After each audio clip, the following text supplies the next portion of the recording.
I'm Dr. Raj. I'm very happy to interact with you all through this video. In this video, I'm going to deliver a lecture on the topic difficulties or challenges in international marketing. These are all a couple of details of mine.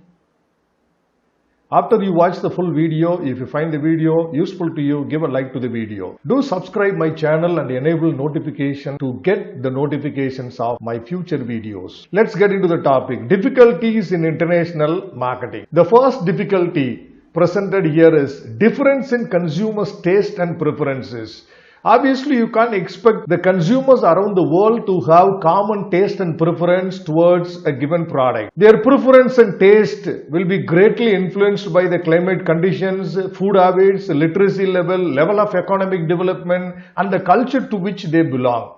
So it becomes very difficult for a global manufacturer to design a customized product or customized market offering for these highly heterogeneous groups. The second point of difficulty here is uncertainties in government policy.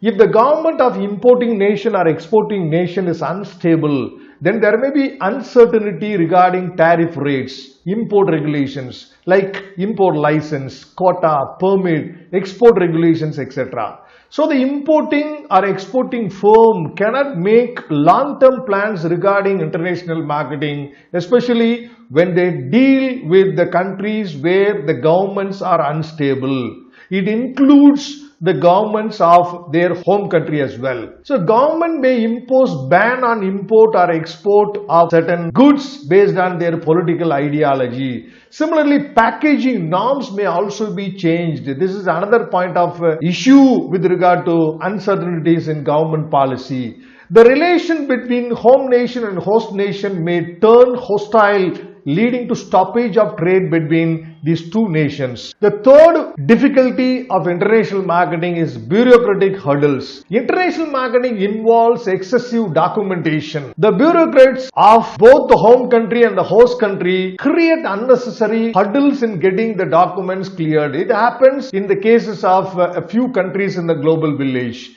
The excessive formalities for custom clearance add to the complexities of international marketing. The fourth difficulty is foreign exchange fluctuations. This speaks about the exchange rate fluctuation between the currencies of the home country and the host country. Obviously, exchange rate will not be stable for a long time. It would be fluctuating. When it gets fluctuated highly, it would be more profitable for either the importer or exporter, and it would be a loss-making exercise for the other party. This is another difficulty. The fifth one is about opposition by domestic manufacturers. This happens in many underdeveloped and developing nations. The manufacturers of importing or host nation always oppose the entry of global companies in the domestic territory. Looking at the entry of the foreign companies into the domestic market is a threat for their growth.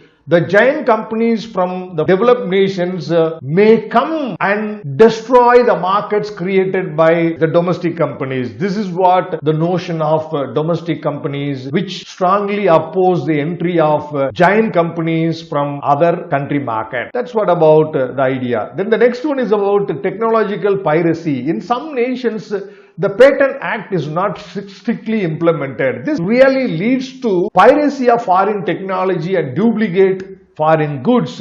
This is a bigger threat for popular companies of the developed nations when they plan to enter into the developing countries or underdeveloped countries markets. Dumping is the next difficulty of international marketing. Many a time, global marketers dump their surplus production below the cost price in the host country nations with a view to damage the domestic industry of the host nation. It has negative effect on domestic units. Perhaps the domestic units could be completely vanished by this illegal activity of the global manufacturers who come into their countries. So it also tarnishes the image of the global company.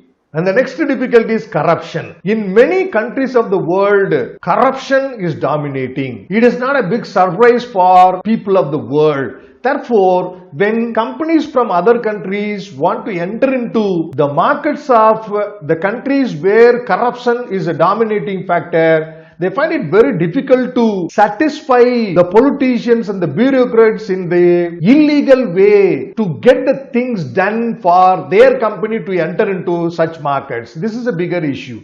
And the ninth difficulty is difference in consumers' response to marketing mix elements. Consumers of different nations differ in their attitude, opinion, ideology towards different elements of marketing mix. For example, Chinese prefer to have red color on the products which they love. They don't want any soft drinks to be served in yellow color, whereas Americans prefer blue color the most. So the perception towards color is also an issue over here. In some nations, consumers are very price sensitive, especially the countries with large middle class consumers like India and many of other developing and underdeveloped countries. The consumers are very price sensitive. Whereas in the developed nations, they don't look at price as an issue at all. They want to give more priority and preference for the quality. So this creates a kind of confusion for the marketers to develop more customized marketing mixes for the consumers of the world. And perhaps another good example mentioned here is in France and Italy, consumers prefer stylish products. So they give more importance for the appeal and style of the products. Consumers of USA are cynical towards advertising, while Japanese consumers view advertising positively. Indian consumers are very price sensitive. This I already explained. So due to the different responses to marketing mix, the global manufacturers find it very difficult to design appropriate marketing mix. The 10th difficulty of international marketing is difference in marketing infrastructure.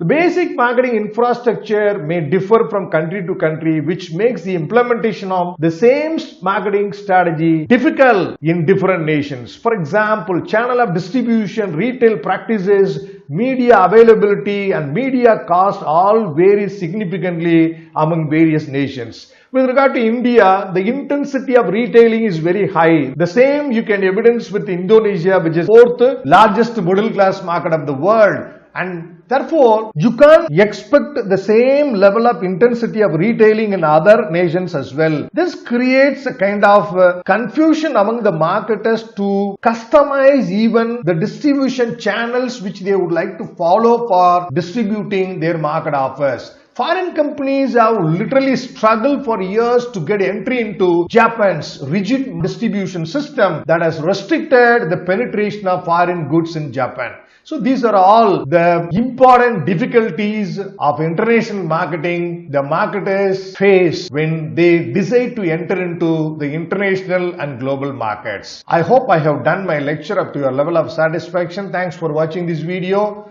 I will meet you in another video. Bye for now, everyone.